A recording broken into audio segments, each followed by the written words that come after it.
Good morning, everybody. This is Sandy Gabe. I'm your AAUW California president.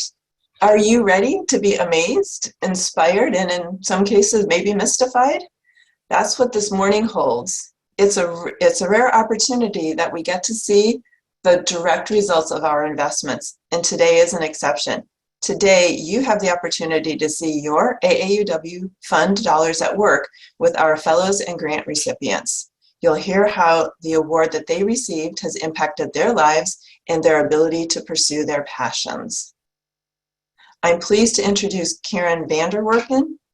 She is our AAUW California Fund Director, and she has been working to pull this event together to get all of our fellows scheduled and at the right places and to work with them to get their presentations ready. So I'm pleased to introduce Karen.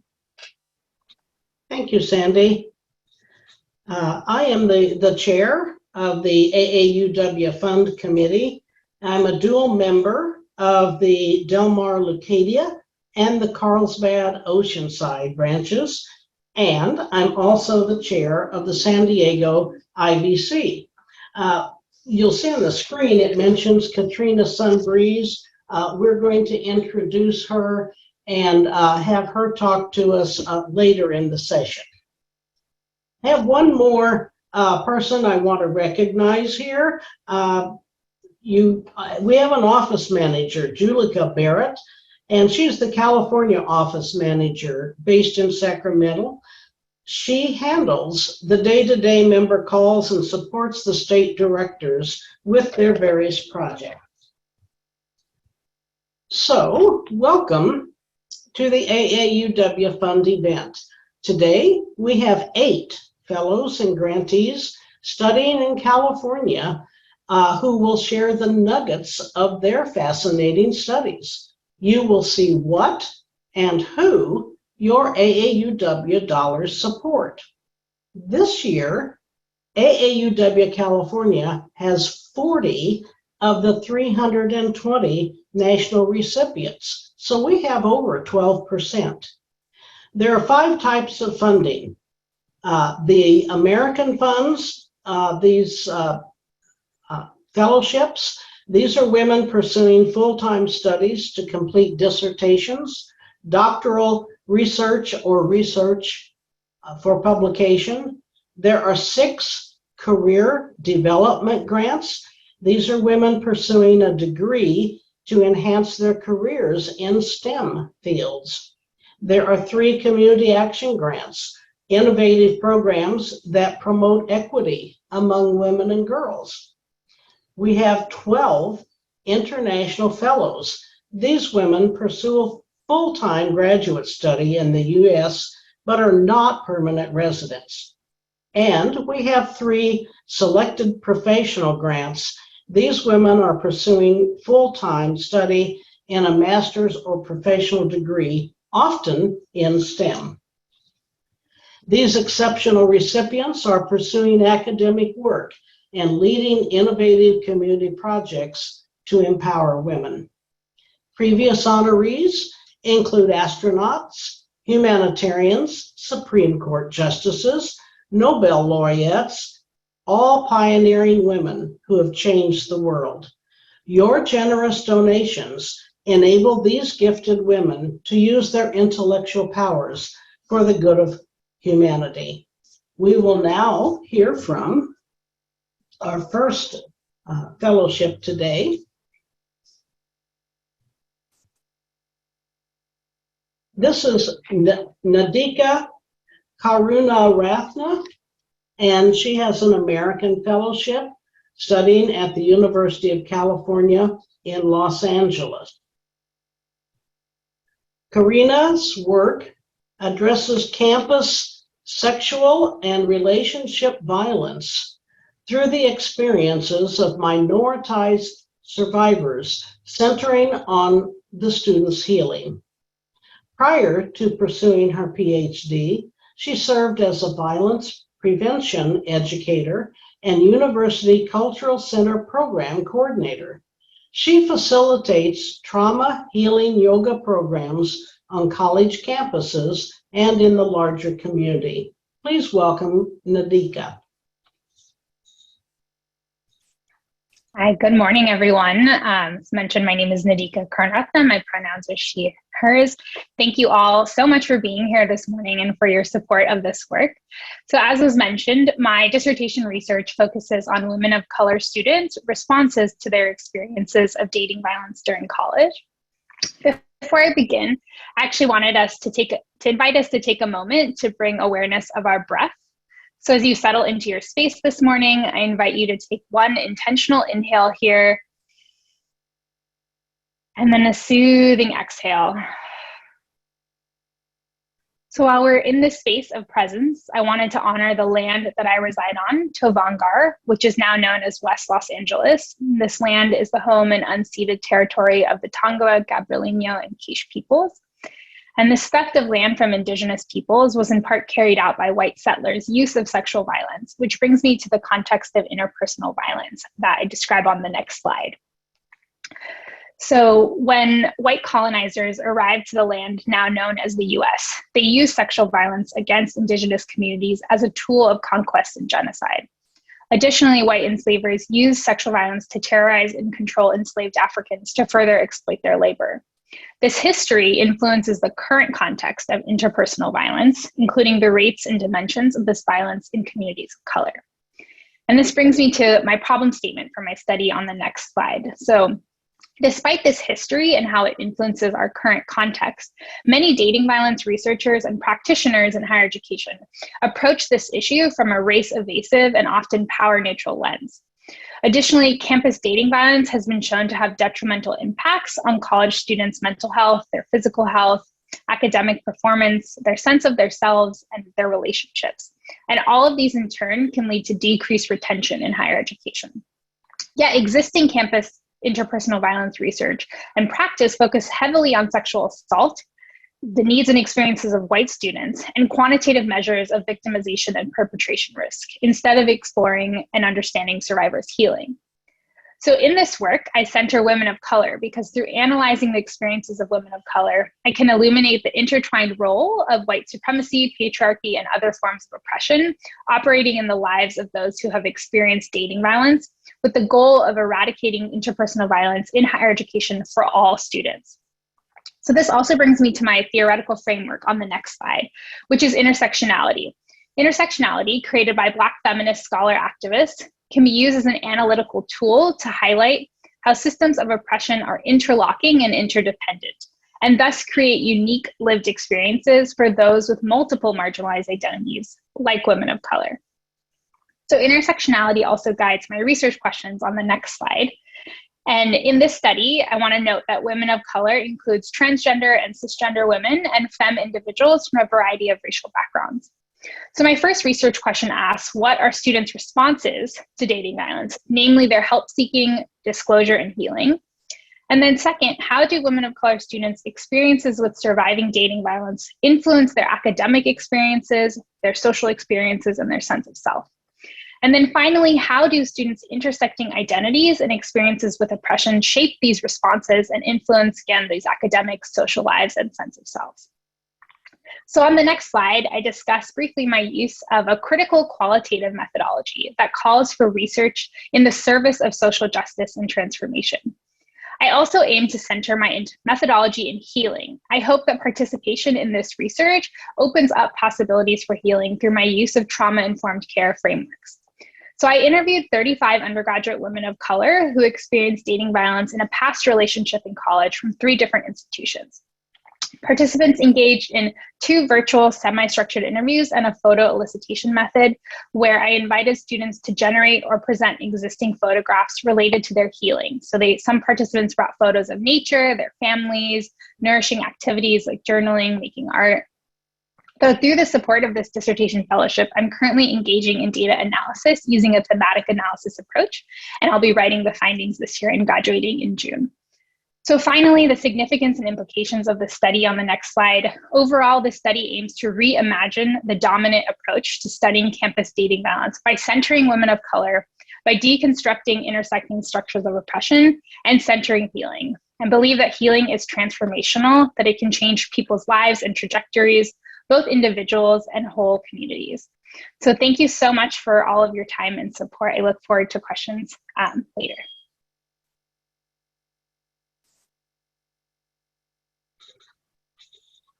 Thank you, Nadeeka. Our next student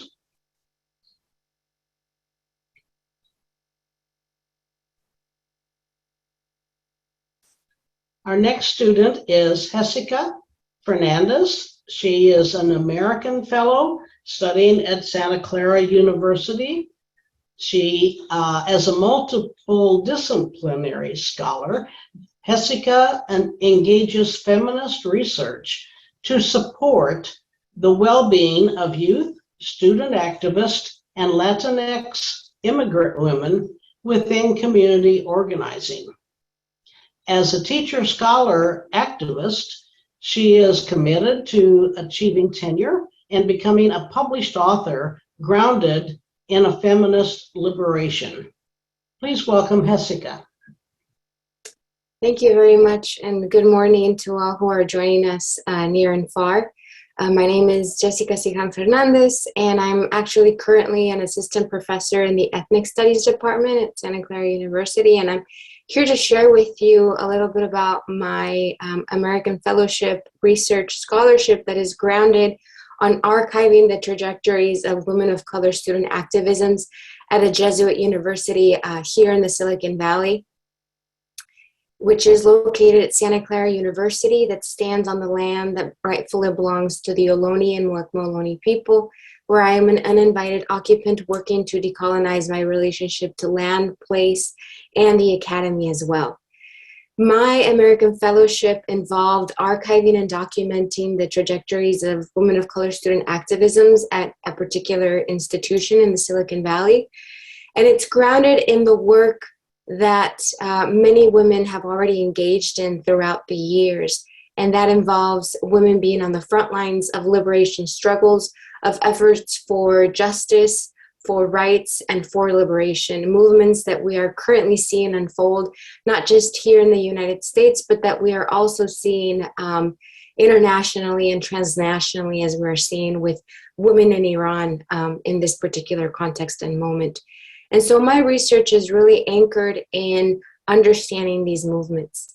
In the next slide, I would like to feature and underscore the intention that guides this project, which is to really center the historical trajectory of women of color student activisms with the goal to better understand current conditions of civic life among young women, especially women of color in institutions of higher education. So the guiding question for this research is, how has women of color student activism at one Jesuit university in the Bay Area unfolded in relation to past student-led movements in the region, particularly movements that are anchored around the sort of decolonization and democratization of knowledge within higher education? We know that in 1968, here in the Bay Area in California, the Third World Liberation Front led to the establishing and formation of ethnic studies at San Francisco State University, as well as the University of California, Berkeley. Santa Clara University is a part of the Bay Area, the greater Silicon Valley, and so understanding the trajectories of student activism then as a way to understand the contemporary moments of organizing that young women of color are engaged in today is significant in terms of making those links, helping understand our past so we can contextualize our present and build towards the future. In the next slide, I would like to highlight the theoretical framework that guides this work. This work is grounded in decolonial feminist theories and perspectives, particularly intersectionality theory. Furthermore, on the next slide, I would like to highlight the methodology that guides this archival research project. This is grounded in an archival participatory action research framework where I work collaboratively with two undergraduate students as co-researchers who are also women of color student activists at the university. And together we are engaging in this archival research method where we are looking at the archival records held within our institution, within the university, that are focused on the student newspaper and student written newsletters that highlight some of the activism that was happening between the period of 1967 to 1970. In the next slide, I demonstrate and show some of the visual representations and images and articles that we have sort of uncovered through the historical archival record at the university. The first three images that are in black and white are of the student newspaper, highlighting and featuring some of the activism that was happening in 1968, the role of particularly Black women on our campus in mobilizing and organizing efforts to create spaces of inclusion and affirmation for other Black women and other women of color on our campus. I also demonstrate the ways in which the Black Student Union organized and mobilized coalitions with the Latinx student groups on our campus as well. And this is useful in terms of helping us understand the more contemporary forms of activism at the university, particularly around mental health and also advocating for rights for undocumented students.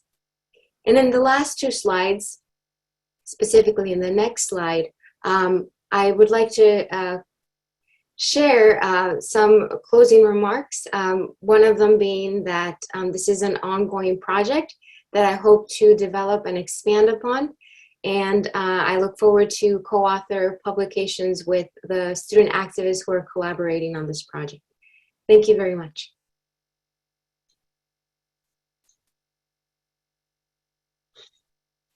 Thank you. My personal view is that our donation money is certainly being well spent. We're able to showcase just in little snippets here, this morning, 8 of our graduate students. I want to remind the member attendees that you can schedule one of these speakers or one from another program to give a longer presentation for your branch or your IBC. Please be sure to do that. Our next student that we're looking at this morning is Faheema Eissar. Her fellowship will assist in finishing her Master's of Science degree in International and Economic Development. The program is designed to give her skills in data analysis and research in economics. She has focused on post-conflict economic recovery. Please welcome Faheema. Good morning, everyone. Thank you, Karen, for the introduction. I am absolutely honored and grateful for the continued support of AAUW members for students like me. Where I am coming from, a country, Afghanistan, that girls are currently not allowed to attend school, let alone university, and those who are going to university are not allowed to study economics. But with your support, here I am studying economics at that. And my work at a master's level is not heavily focused on research as my fellow awardees are. But I do have a thesis that I'm working on for next semester before I graduate. And I am focusing on inclusive reintegration of war victims because as part of the post-conflict recovery, it is very important that we design at the beginning stages of the conflict. We design an inclusive program where we have considered everybody into the program to be reintegrated successfully, so to prevent going back into the cycle of conflict. And on my research, I am working on a data set on Uganda because it's close to, it was close to conflict and it is coming out of it. So in the next slide, I am showing, talking about a little about the background of reintegration that comes from different perspectives. So when reintegration programs are designed after conflict, it has to come from a security perspective, socio-political perspective, health, and economic perspective. And these all come together in one package because we want to make sure that people who have been exposed to violence and atrocities are inclusively and holistically reintegrated back into a successful community. And a little background on, and the next slide, please. A little background on Uganda. The data set that I'm working on is that it got its independence from Britain in 1962. And since then, it has been going back and forth between several dictatorships. And that cycle of conflict there in the country has led to formation of different rebel groups. And especially it started during the Yoweri Museveni's tenure, that LRA formed. LRA stands for Lord's Resistance Army. That's a rebel group that worked to overthrow the Museveni's government, but it couldn't, but it functioned for a long time, led by Joseph Kony, if any of you have heard of it. And so these rebel groups, especially LRA, how it functioned was it would abduct children from villages, especially in northern Uganda, and use the children as child soldiers to commit atrocities against the communities that they came from and other communities, and also in abduction of other children from the communities. And going to the next slide, there is a theory that says a social stress theory that says that when somebody has been exposed to war atrocities and violence, and any stressful event later in life reminds them of them, and then they go back into the cycle, and it kind of perpetuates the whole situation, and that leads to poor health outcome on their side. And this health outcome is mostly mental, and that the stress on them becomes too much and too unbearable that they cannot successfully reintegrate into the society, and then fall back into the cycle of conflict. And next slide, please. So what happened to most of the returnees, the abductees by LRA who have been able to return back after some of them did escape during the LRA time.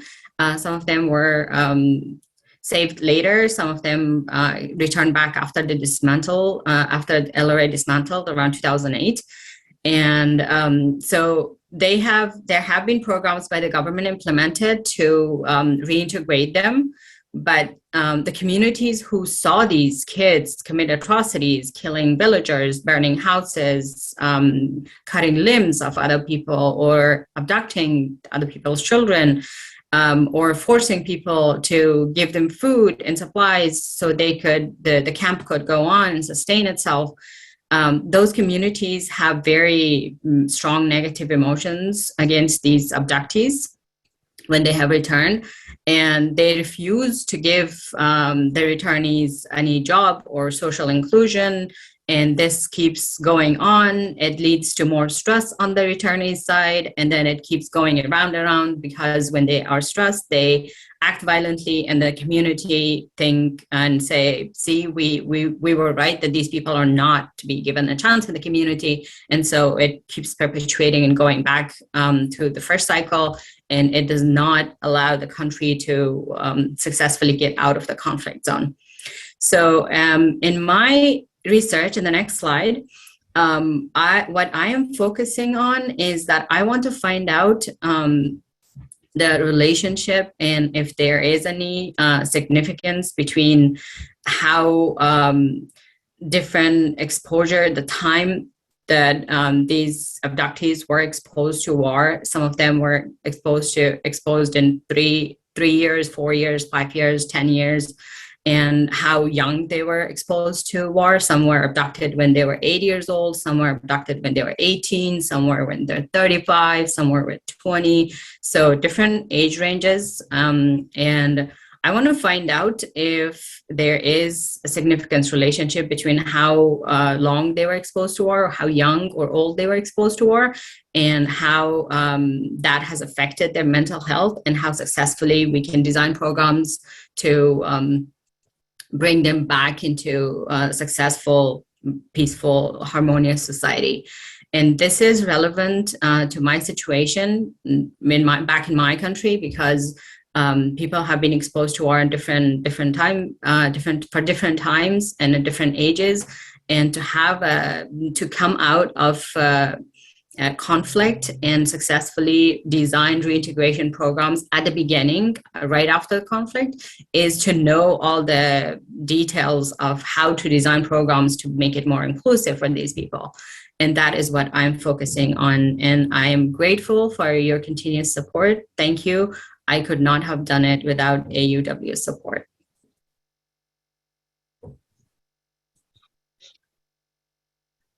Thank you so much, Faheema. A very compelling report. Our next student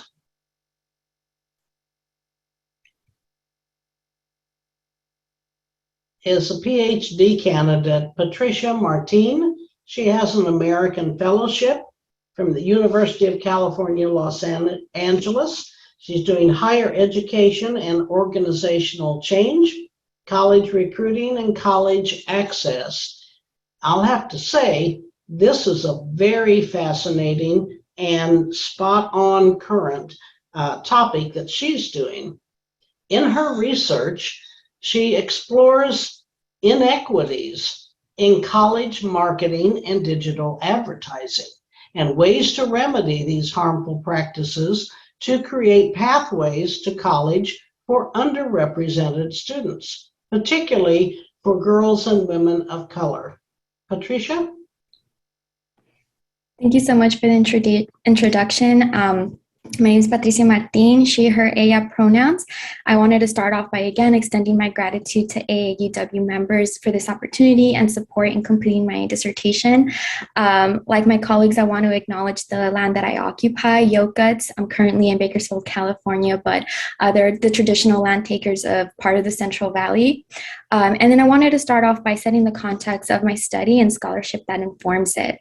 So you may have come across articles online or social media that focus on discrimination in tech, or how different digital tech platforms or technologies collect our data, and how that in turn perpetuates racism and discrimination. So for example, currently there's been a lot of talks about apps that are tracking people's menstruation or cycle, and how that could be very harmful for folks that are potentially seeking abortions currently with the anti-abortion legislation across several states.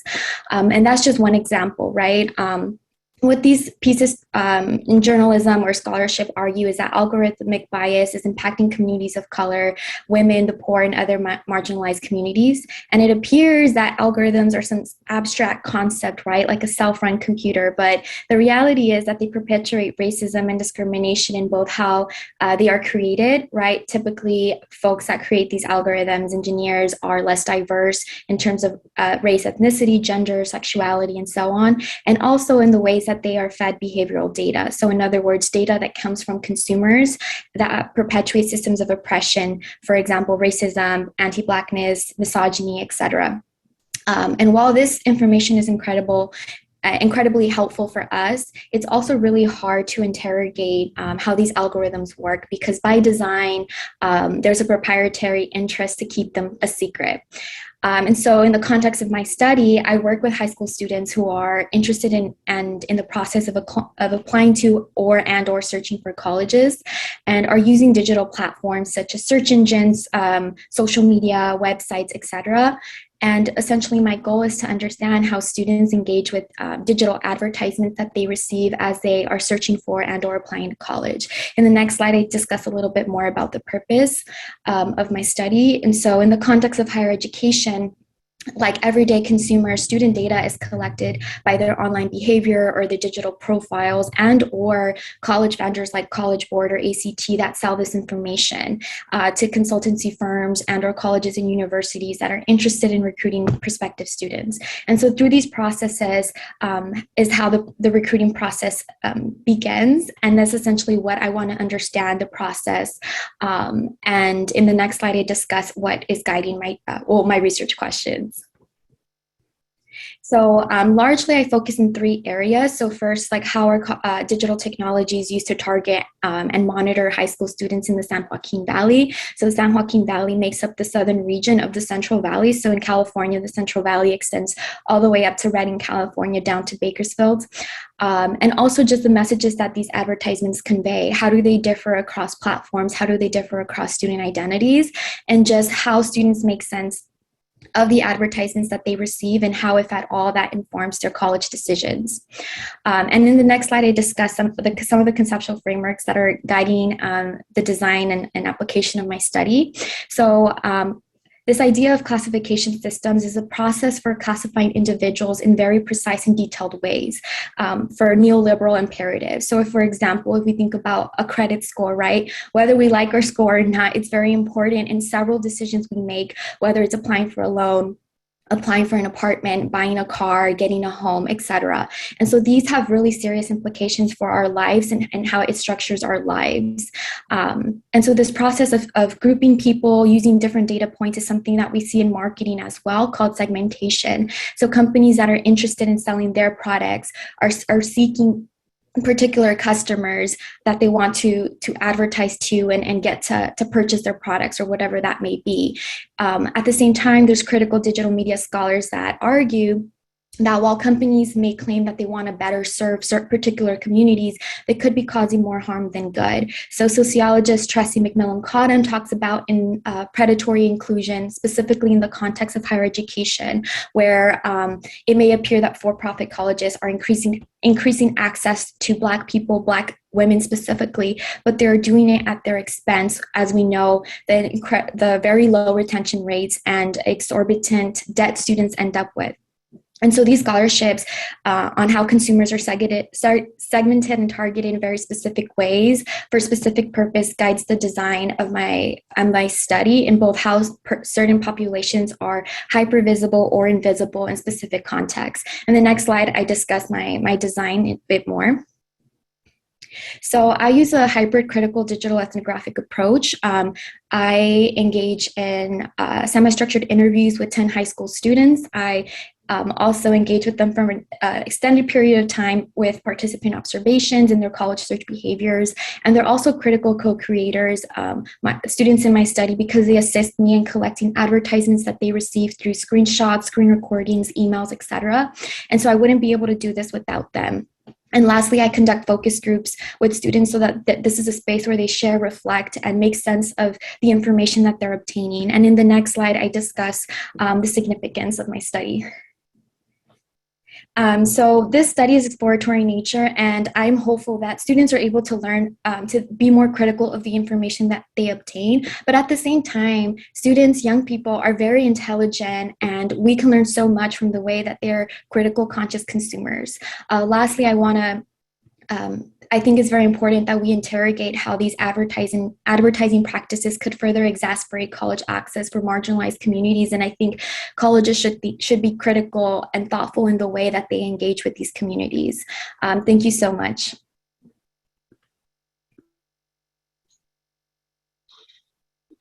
Thank you. Again, as the others, such fascinating and interesting studies. Our next student,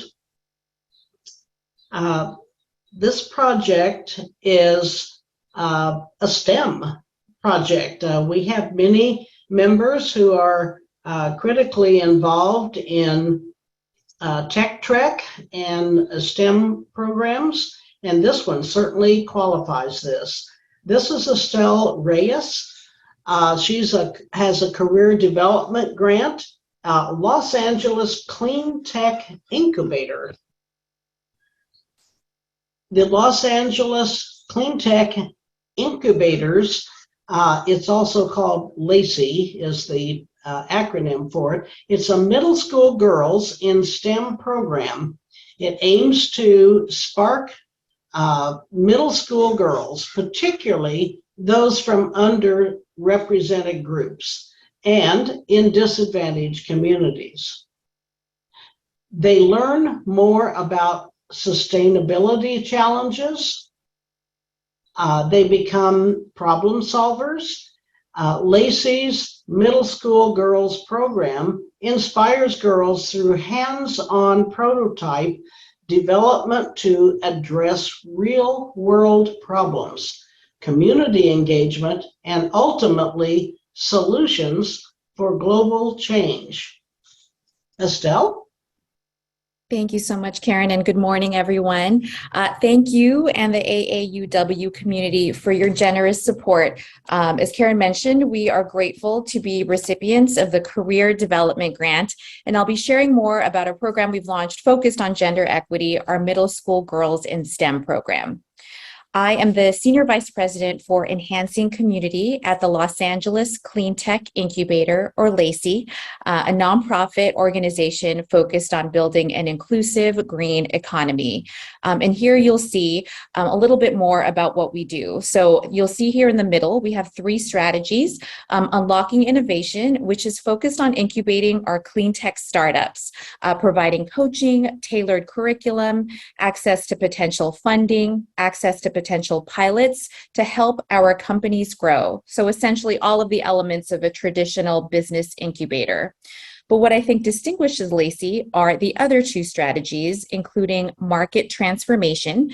This is all of the work we're doing around partnerships, policies, and pilots to move the needle on our priority areas within clean tech. And you'll see them here on the left.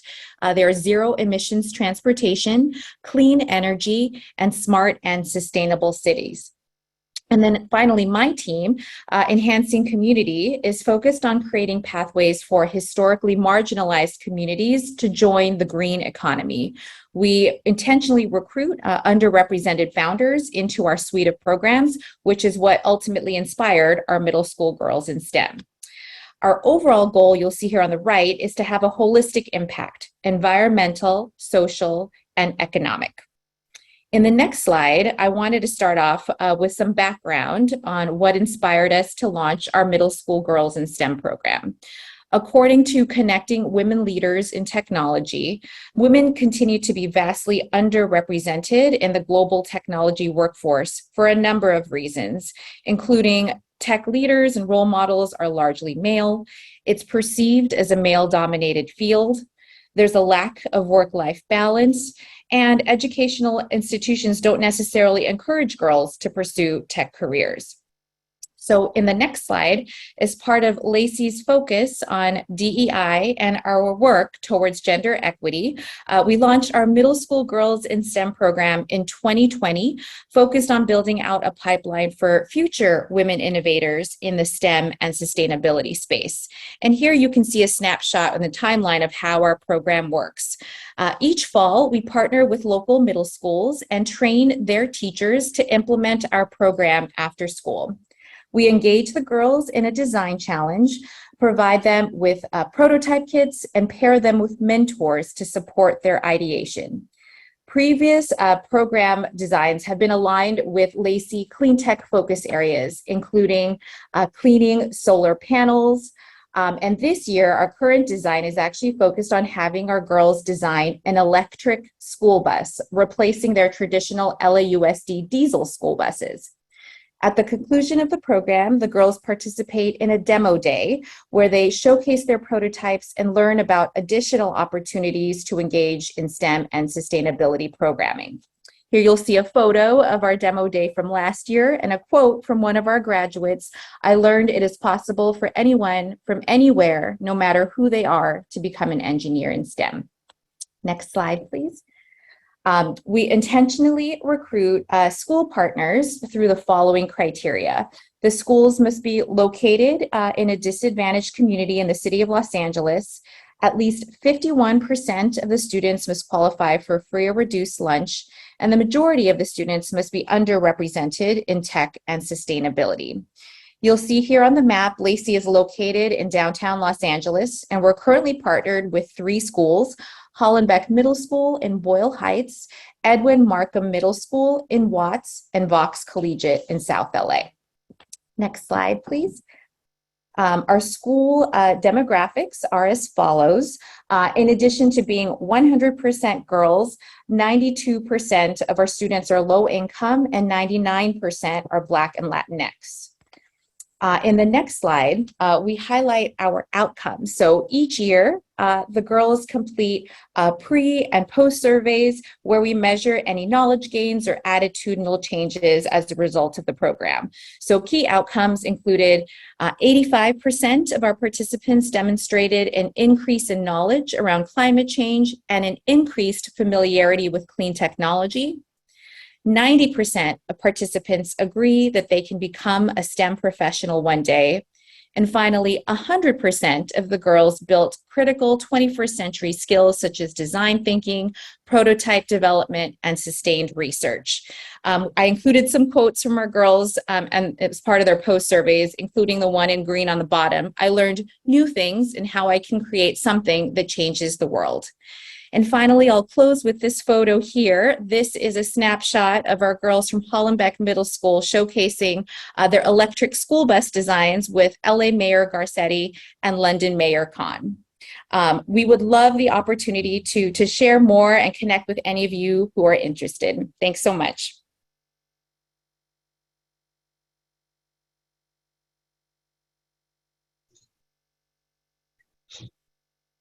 Thank you. As I said before, it's like each one tops the next one, who tops the next one. What really fascinating and on-spot presentations. The studies, I said earlier, our dollars are very well spent with these young women.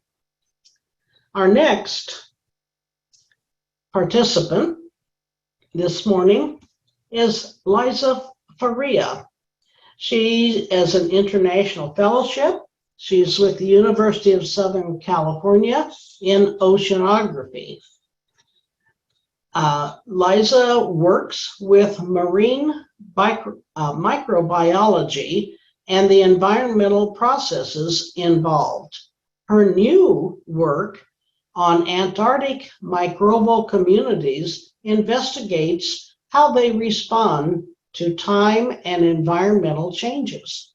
Her goal is to obtain a teaching position at a Brazilian university. Please welcome her. Good morning, everyone. Firstly, I would like to say a huge thank you for this amazing opportunity of being here and developing part of my research. So I would like to begin explaining my research, so what does spatial interpersonal dynamics of taxonomy and functional diversity of microorganisms mean? So for having an idea, in 1 drop of seawater, we can find 1 million of cells of different microorganisms. So, and we can find those microorganisms from the bottom, from the surface to the bottom of the oceans. And they have different functions, different like jobs in this different layers of the ocean. And because they are so tiny and have a really quick lifetime, they respond really quick to environmental changes. Next, please. And okay, but why go so far to the Southern Ocean, to this really unusual environment to study them? So the Southern Ocean is one of the parts of the Earth that it's suffering more critically from the global changes, from the warming situation. And it's also one of the most important regions that absorb the CO2 that human activity are releasing in the atmosphere. So a few studies say that maybe 60% of the anthropogenic atmospheric CO2 is captured in the Southern Ocean. So it's a really critical region to understand how we are going to be in the next following years. Next, please. And so why the emphasis in the carbon cycle? So one of the different jobs that those microbes have in the ocean, it's dealing with the carbon, so they can both absorb the carbon as like the trees. So the microbes on the surface of the ocean, they can act like as little tiny trees in the ocean, but they also can produce carbon, like release carbon. So our main goal is to understand how this is working with the difference in temperature, in salinity, in nutrients availability. Next, please.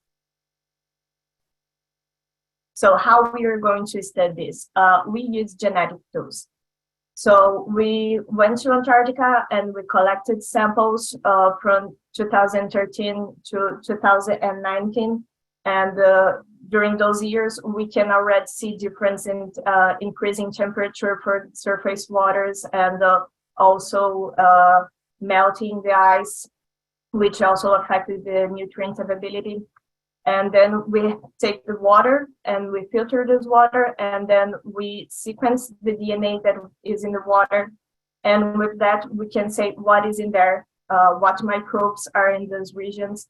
And when we have this answer, what is there, we can also answer what is their job, what they are doing. And then we can relate this information with environmental data sets, saying if the water is warming or it's becoming more acid.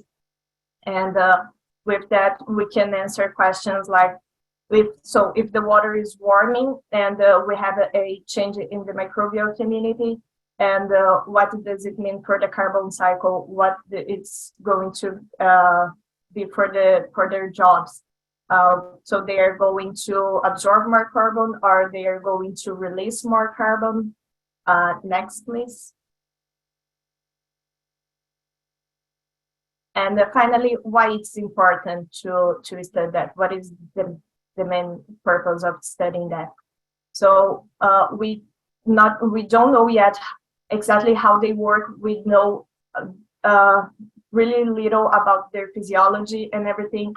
And we are literally running against time because the climate change is already happening.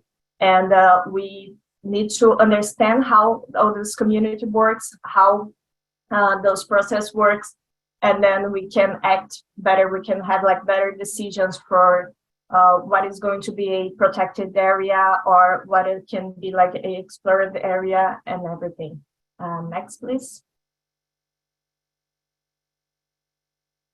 Once again, thank you for your time. And if you have any questions or comments, please, I will be more than happy to answer. Okay, thank you. Thank you. Again, what a fascinating and timely study. Our next presenter also has a STEM focus.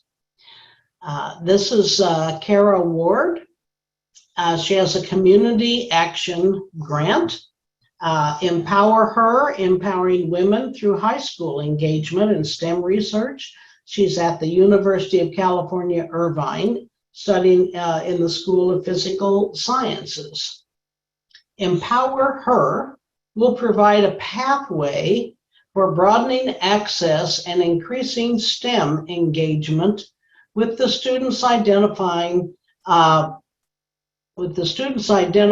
as women at Goehring High School in Santa Ana. Empower Her will achieve this goal focused on students belonging in STEM, followed by a series of hands-on activities that will reinforce STEM concepts taught at Godinez High School, and a mentoring program that will pair high school students with current UCI students. Thank you. Thank you so much. I also the other presentees on the call, want to just express our gratitude to AAUW and all of you for making programs like this possible and helping us develop this outreach program with Godinez High School. Empowering women through high school engagement and STEM research has really positioned the UCI School of Physical Sciences, which consists of departments of chemistry or system science, mathematics, and physics and astronomy, to create a really meaningful and lasting collaboration with STEM teachers and students at Godinez High School. Our outreach program is really focused on working to address a longstanding issue, the representation of women of color pursuing STEM degrees and STEM career pathways. And so we saw this community action grant as an opportunity to really create a local support structure and serve a community that has had limited access to STEM education and resources in the past. So a little bit more about the audience we are working with in this program. About 98% of the students at Godinez High School identify as Latinx. The high school is located in Santa Ana, California, which is about 20 minutes from UCI, and about 87% of students come from low-income families.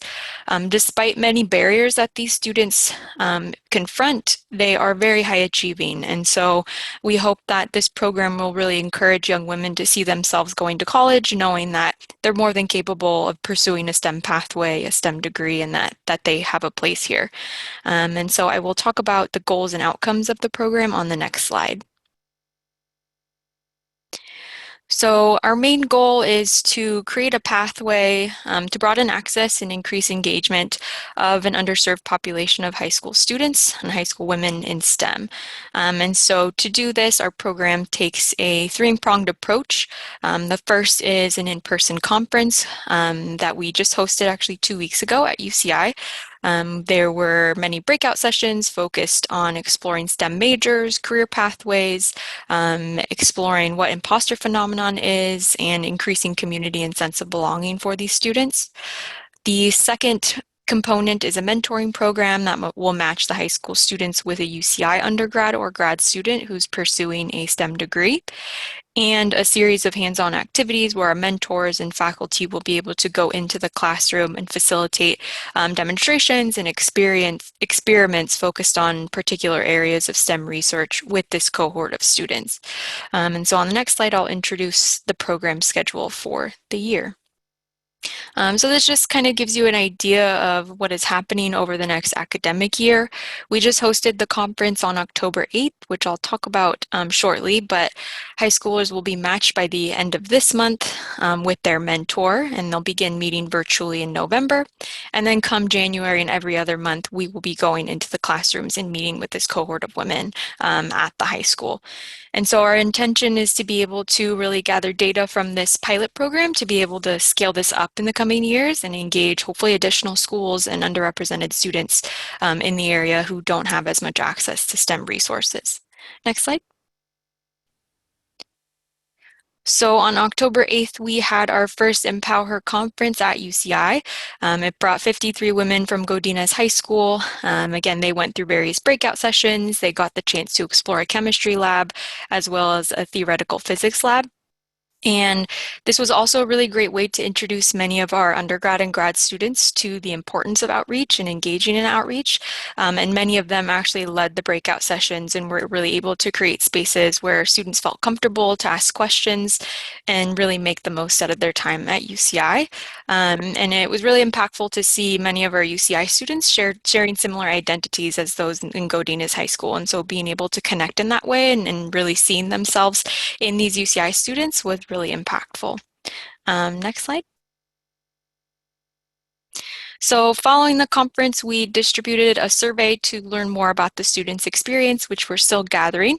But it's been really encouraging so far to see the impact that the program is having. And these are just a few of the comments that the students left. And so I'll just leave you with the third quote. One student said that, "I like that we were able to learn about how the STEM undergraduates and graduates were able to pursue their passion despite the obstacles they faced. I felt that I connected with them because of the struggles they described to us." Next slide.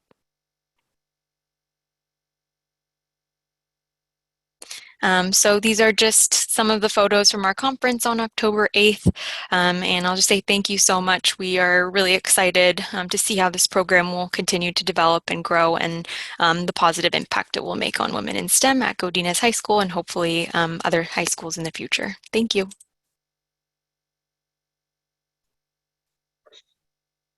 Thank you so much. What a fine presentation. Aren't these young women polished and professional? They certainly are. We're really proud of all of them. Our final presenter today is Nancy Morales. She's a PhD candidate with an American fellowship. She is studying at the University of California, Santa Barbara. Nancy Morales is an indigenous Latinx feminist scholar activist whose project examines indigenous women and queer youth participating in building indigenous communities to challenge U.S. settler colonialism. She is also co-founder of a new student at campus organization that heightens visibility of indigenous students. Her goal is to pursue various forms of scholar activism. Please welcome Nancy. Badios Benejoshko Neda Nancy. Good morning, everyone. My name is Nancy Morales, she, her, ella. I am a second-generation Zapotec woman, mother, and daughter of indigenous migrant parents who are members of San Bartolomé Sogocho community of origin located in Oaxaca, Mexico. Thank you for your generous support to complete this important scholarship. I am speaking from Chumash lands known as Santa Barbara. Oaxaca, California names a transnational social field that emerged because of their migration patterns and the social, cultural, and civil practices that allowed indigenous migrants to maintain strong ties to their homelands. Hometown associations and transnational organizations have been pivotal to indigenous Oaxacan communities' efforts to build community and connect to their homelands. Here are a few examples, such as the Mixteco Indígena Community Organizing Project, MICOP, located in the Central Coast, and the Binational Center for the Development of Oaxacan Indigenous Communities, CBDIO, located in the Central Valley. There is extensive research of indigenous Oaxacan migrants in the United States, primarily focused on Zapotec and Mixtec migrants in urban and rural California and Oregon. Next slide, please. Guelaguetza knowledge system is a Zapotec knowledge system of reciprocity that is foundational to indigenous Oaxacans' ways of being. Scholars who study the values and practices comprising Guelaguetza focus on three elements, mostly centered on men's participation. One, the cargo system, the practice of rotating community leadership positions. Two, tequio, community labor. And three, customary law. Next slide, please. Moreover, indigenous diasporic communities emerge in the context of anti-indigenous discrimination by Mexican and Latinx communities. Simultaneously, anti-immigrant rhetoric subsumes them as Mexicans that are nationals that are forms of erasure. Such layered experiences of racism have propelled them to create counter-narratives of their indigeneity through different platforms in diaspora. Most recently, on Sunday, October 9th, there was a Los Angeles Times article with a leaked audio recording of 3 Latinx Los Angeles City Council members making anti-Black, anti-Indigenous remarks. One city council member used derogatory terms to refer to Indigenous migrants living in Koreatown, which led to their resignation after mounting pressures from Indigenous diasporic communities. Following that, there was a large protest in March that was led by various Indigenous diasporic communities, groups, organizations from all over the state of California to demand the resignation of the other 2 Latinx Los Angeles City Council members. The leaked audios were triggering to Indigenous diasporic communities, Zapotec, Mixtec, And as I provided an example of Meekup's Instagram post as a response to the leaked audio recording, and as well as the flyer of the protest and march that happened a week ago, last Saturday. Next slide, please. I employ an intersectional Indigenous feminist lens to address the new generations of Indigenous women and queer youth self-determination practices comprising the Guelaguetza system that emerged in diaspora. Next slide. I anchor my research through a case study of the Oaxaqueño Youth Encuentro collective that was co-founded in 2014 that invites Indigenous youth, Zapotec, Mixtec, and Triqui living in California to empower each other. I employ semi-structured interviews, Native ethnography, and participant observation. I have the honor to serve as one of the OYA committee members and helping plan this year's in-person annual gathering in November since the onset of the pandemic that has been canceled 2 years in a row. The significance of my project amplifies the struggles of Indigenous Latinx women and queer youth in contemporary Oaxaca, California, which allows us to envision different forms of Indigenous resurgence, governance, and futurisms. Thank you, Dishkrero.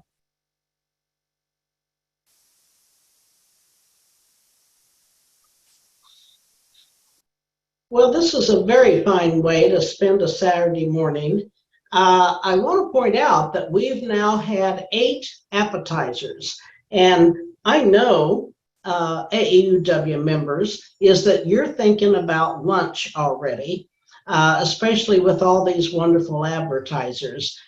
I would ask you to stay on just a few more minutes while we introduce and talk a little bit about some ways that a branch and an individual can give. We're going to look at the legacy circle. We have Charmen Goehring. She and Judy Haran are the liaisons for the legacy giving circles. Charmen cares deeply about AAUW, as evidenced by her 30-year membership and her commitment to volunteer leadership, and her financial commitment as legacy circle liaison. Charmen has served in positions at the branch, state, and national levels. In her spare time, she is a special education teacher, mom to Jack and Nick and Gigi to Amelia. Charmen, talk to us about legacy circle giving. Good morning, everyone. I always love these presentations. It makes me want to go back to school and start a new course of study. There's so many things that are fascinating to learn. I also wanted to let you know that I'm speaking today from Nisenan lands. The Nisenan people are still here on the land, living on the land and caring for the land here in the Sacramento area. And I also want to let you know that I'm middle-aged. I know I don't look middle-aged, it's a surprise to you, but I have my driver's license says so, and I'm a Gigi now, so I have a granddaughter, so I am.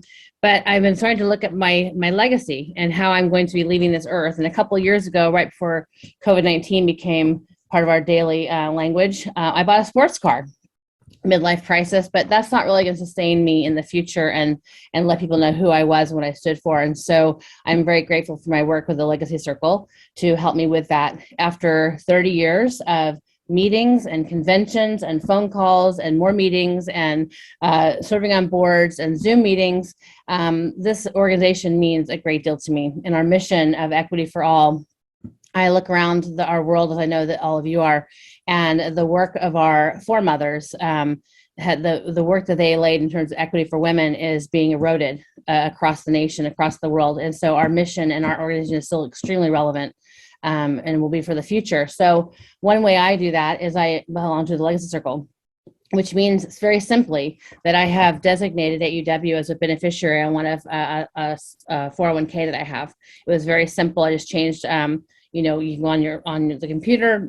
I went to my account there and just changed it. There are many ways you can do this. And the main thing I think that a lot of women think is that you have to be wealthy to be a Legacy Circle member. And certainly we would like you to be wealthy and leave a large gift, but we like every gift. every gift shows your commitment to AUW and your belief in the mission and the women and these young women we've heard today, and the projects and the work that they're doing to sustain our women and girls in the future. And so there's lots of ways. You can go online to the Laiza Circle page. You can do a bequest, formal bequest through your will or your trust. You can do something like I did, naming AUW as a beneficiary. You can also create a charitable gift annuity, which would also pay you then for the rest of your life, as well as leave a gift for AUW. And you can call the AUW office or Judy Horan, who is my counterpart in the South of California, for more information on that. I would just really urge you to think about that. If you're a member like I am, I noticed in the participants, there's a handful of members on today. If you've been a member of AUW for 20, 30, 40 years, you love this organization, and I'm assuming you want to see it continue in the future and help our daughters and granddaughters and great-granddaughters and women just far into the future. So for lasting impact and to ensure AUW, please join me in the Laiza Circle. And if that doesn't convince you, you can see this fine pin I'm wearing today. All of our members receive this pin, and so if you're like me and you like a little bling once in a while, there you go. Thank you so much.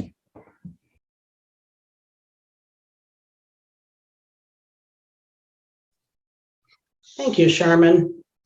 Before we go on with our next piece, the Meenen Lecce Giving Circle, I want to take just a moment to let our audience know that you can still register for tomorrow's production, that it has 8 students, and then November 12th, right now we have 11 student presenters. So you can re-register and join in any of those, or now that you know what type of thing you're going to see, you can maybe encourage some of your other members in your branch to register and get another view of this. I also want to remind you and encourage you to use the forms that have been presented, the links that have been presented, to schedule one of these speakers to come in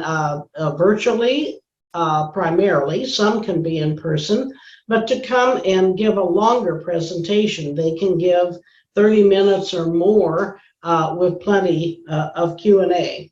And speaking of Q&A, we do have some time this morning. So before moving on, I'd like us to take a moment to see if we have any questions from the students or from the audience. While we still have the students here, this is a good time. If you have something pressing that you'd like to ask, this would be your first shot. We'll give you a moment.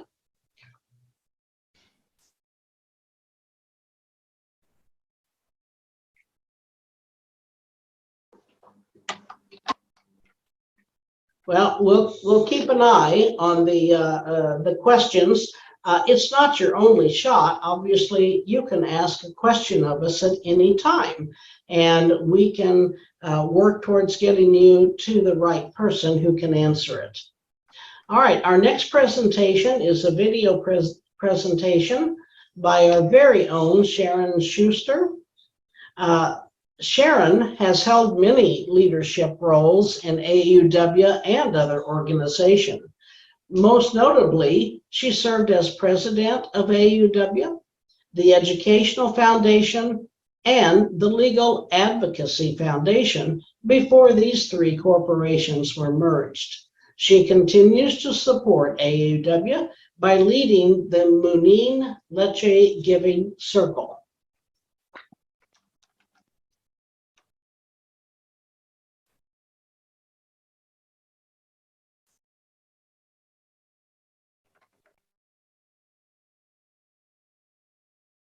Hello.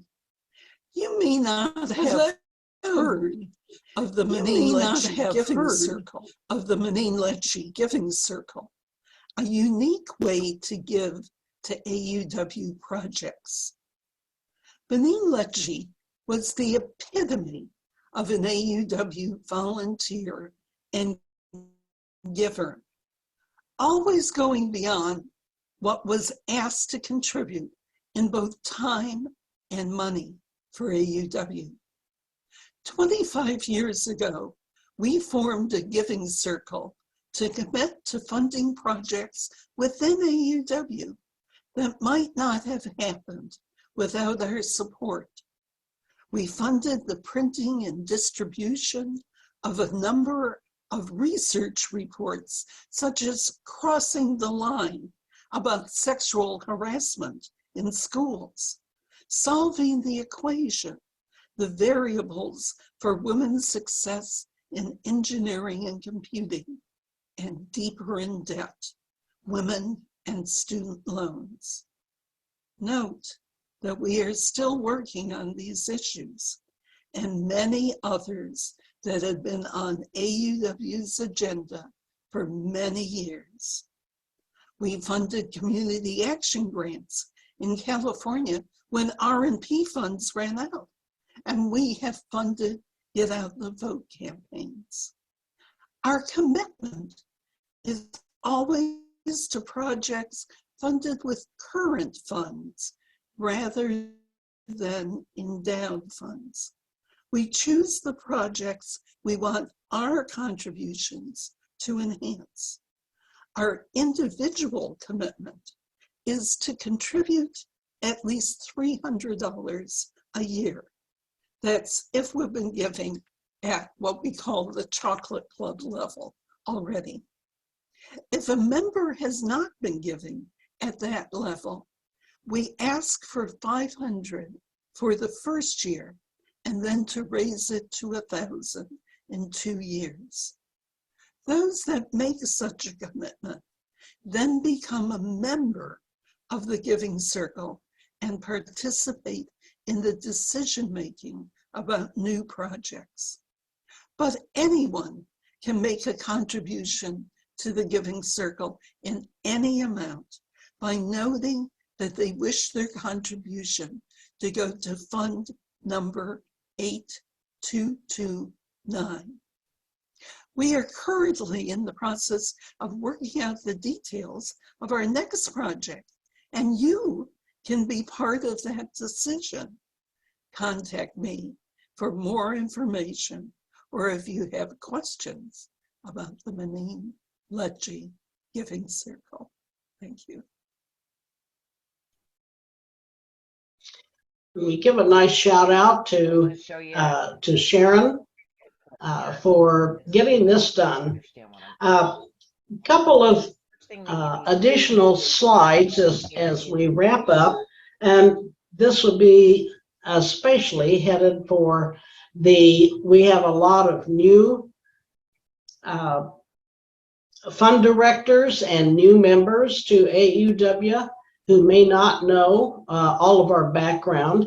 This particular slide is saying what is happening today. Are you inspired by these amazing women? We are tenacious and trailblazing, advocating for women well into the future, as we've seen as the Meenen Lecce and the Legacy Giving Circle. Reminding you, you may schedule one of these speakers to attend a branch or an IBC event. We encourage donations towards our annual goal of $525,000, and we're close at a little over $400,000. Donate now. State that the donation is in honor of an AAUW fund event. How does AAUW help your branch? We provide guidance and support for branch fundraising activities. I spent some time yesterday with one of our branches in Northern California who wanted some fundraising ideas and who wanted to clarify some of the responsibilities that she had as a fund director locally. We planned the fund events such as these and programs to educate members, and we encourage giving to the AAUW fund, the Greatest Needs Fund. It is the only unrestricted fund in all of the giving that we do. We do schedule the fellows and the grant recipients. The fund opportunities, we've whittled this down, there are other fund opportunities. But say we have the AAUW Greatest Needs Fund. It is the most common one. It is the only unrestricted one. We have Nick Wessel. We have the Moon Lecce Giving Circle, and we have a newer one that was set up by some of the local branches, Diane Owens Honorary Fund, to honor the work that she has done. Next. There's some key dates coming up. The December 31st is the deadline to count donations for this year. You can donate anytime, but if you want it to be on this year's books, make it by December 31st. We have named gifts. The named gifts, we have some for the state.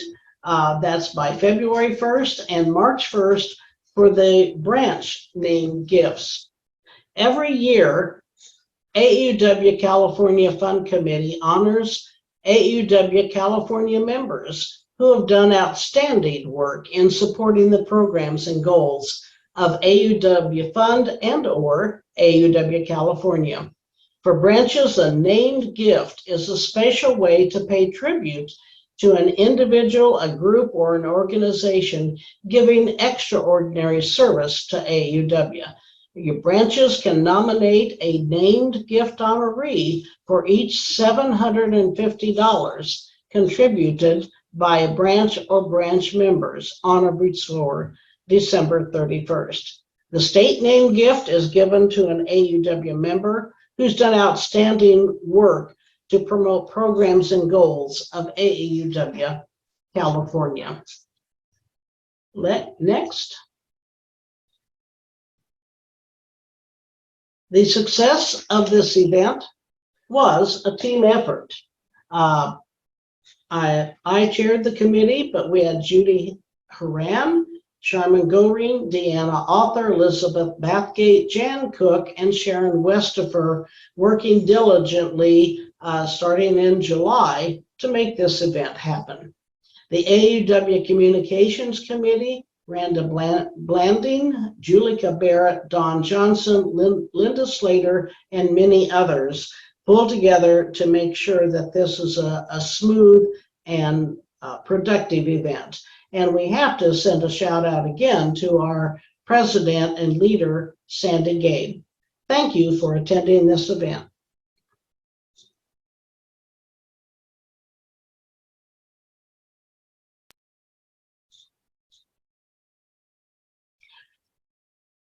We have a brief video from Katrina Breese. Katrina is the advancement and program person at AAUW National, and she has 15 years of additional nonprofit experience. Please take a moment to see what our national staff has to say. Katrina? AAUW California members, it is a great pleasure to join you all today and share with you more information about AAUW's greatest needs. In my role as Senior Director of Institutional Advancement, I lead our membership and fundraising teams. It's my goal today to articulate what AAUW's greatest needs are, provide examples of what greatest needs donations have supported in the past, and highlight the important role that branches and members play in elevating our mission-centered work. First, what is the importance of greatest needs? It supports our AAUW strategic priorities, sustains AAUW well into the future, empowers AAUW National to be nimble and responsive to current events and issues, and maintains and expands our national presence. Next, what are our strategic priorities? It includes education and training, economic security, leadership, governance, and sustainability. Now, some examples of greatest needs supported work include our research, supporting the updates to and dissemination of Simple Truth and Deeper in Debt, our programming, which fills the gaps when restricted funding does not cover 100% of the costs. These programs include Nick Whistle, Work Smart, Start Smart, Money Smart, and Empower. Our policy activities, advocating for AUW's values. The majority of our policy team's budget is supported by Greatest Needs. Operations, supporting our infrastructure and sustainability, adding to unrestricted reserves, helps us to weather future economic instability. Membership. Greatest Needs funds allows us to provide support to our branches and states and offer opportunities to better connect and engage with you. This includes our Connect team and site resources. Lastly, communications. In 2021, we had over 3.1 million social media impressions, and our work has been cited in national publications such as ABC News, Diverse Issues in Higher Education, Refinery 29, MSNBC, New York Magazine, Philanthropy News Digest, Fortune, Market Watch, Forbes, The Hill, Yahoo, and many more. In particular, I'd like to highlight Greatest Needs support of AUW's research, education, and advocacy work, as we have some powerful impact numbers to share. Over 188,000 individuals have taken AUW's salary negotiation programs. AUW's 2018 landmark research report, Deeper in Debt, Women and Student Loans, was updated. 145 colleges and universities, including 32 minority-serving institutions and historically Black colleges and universities, offer AUW's Start Smart salary negotiation training. Over 1,400 college women leaders from 300 campuses nationwide attended AUW National Conference for College Women Student Leaders, or Nick Whistle, in 2021 and 2022. 68,000 plus letters were sent to elected officials via AUW's 2-minute activist program, and over $6 million, which for us is a historic record, in fellowships and grants were awarded to 320 women due to the fully endowed Fellowships and Grants Fund. Our Greatest Needs ensures AUW's seat at the table in critical conversations advancing gender equity for women and girls. This includes our seat at the White House Gender Policy Council, UN Women, the UN entity for gender equity and the empowerment of women, the White House Equal Pay Summit with President and Mrs. Biden, US NGO Commission on the Status of Women, Speaker Pelosi's Women's History Month celebration this past year, the Institute for Women's Policy Research Power Summit, the UN Department of Economic and Social Affairs Special Consultative Status, and many more. Our branches play an important role in supporting Greatest Needs through fundraising. In addition to making a local impact, branch fundraising for national Greatest Needs ensures each branch is also supporting AUW's mission on a national level. By reaching out to your local community and fundraising from both members and non-members, branches are helping to build awareness about AUW's mission and long-standing history as a champion of equity for women and girls. We have many AUW funds chairs in branches across the country, but of course, especially in California. And these funds chairs lead and support branch fundraising initiatives, assist with stewarding and thanking our local donors, serve as a point of contact from the branch to the national office. And we are so appreciative of the important role that these funds chairs and other member leaders across the country and in California especially are playing. Now more than ever, we need your support. Whether it's the catastrophic effect of the pandemic on women's employment, challenges to women's rights, which seem to pop up every day, snail-paced progress on pay equity and leadership positions for women, or the over $900 billion in student debt held by women, and women's lack of economic security that we continue to face. All of these issues make it even more pressing that we receive your support. With that, our program is completed for today.